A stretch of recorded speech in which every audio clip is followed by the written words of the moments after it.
Breaking news from TikTok, the social media app, saying it is in the process of restoring service after going dark for more than 170 million American users late last night. In a statement, the company says President-elect Trump gave it the clarity that service providers would not be penalized. Congress passed the bipartisan bill last April that led to a current banning of TikTok. But it was Trump who signed an executive order, you'll remember, in August of 2020 to step up pressure on the Chinese-owned app to sell to an American company. Now, Trump is saying he wants the U.S. to have a 50% ownership stake between ByteDance or new owners.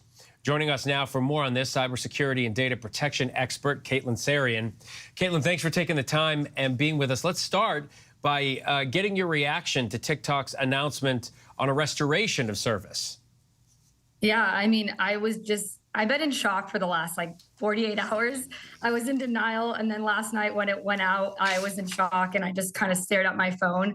I'm pretty excited to see what happens in the future. And this is looking good for the 170 million of us that are on TikTok. But yeah, I mean, I think it's been a roller coaster of emotions for a lot of us that are content creators on the platform. So online, you are known as Cybersecurity Girl. You create content specifically educating your viewers on topics like data protection and privacy, things of that nature. Congress and the Supreme Court say this is a national security risk, not necessarily just TikTok, but apps owned by foreign adversaries or companies that are from a foreign adversary. Do you believe Americans' information is really at risk here? Well, as a cybersecurity professional, you know that everything is a risk, right? You always have to take a risk-based approach. So every service, every website, every app that you use and download, every time you're giving your information to someone, no matter who it is, you have to take a risk-based approach.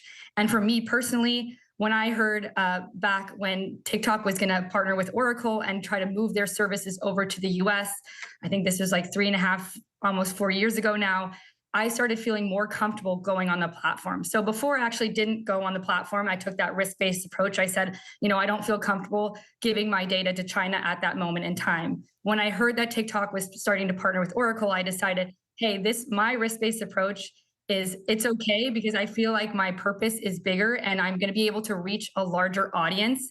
And that was my risk-based approach. But every single individual has to take that approach, no matter if it's TikTok, whatever app you're using, and just knowing who you're sharing your information with, there's always a risk, especially when it comes to China or other foreign adversaries as well.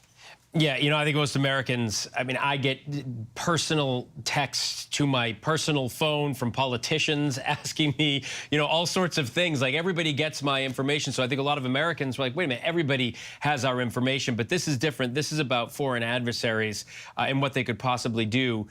You worked at TikTok, right? I want to know if you think, could you ever imagine a day when we'd be at this point? No. And again, TikTok was always about inspiring creativity and bringing joy. So I actually started my TikTok, and then ironically, I got my job at TikTok from my TikTok. So I grew really well on TikTok for about a year. And then I applied to a job at TikTok because I was so passionate about their mission. And it completely changed my life. And I know it's completely changed so many of my friends around me life. It impacts so many small businesses. It's unbelievable. And it is a little bit ironic that I truly feel like the TikTok app is the American dream, right?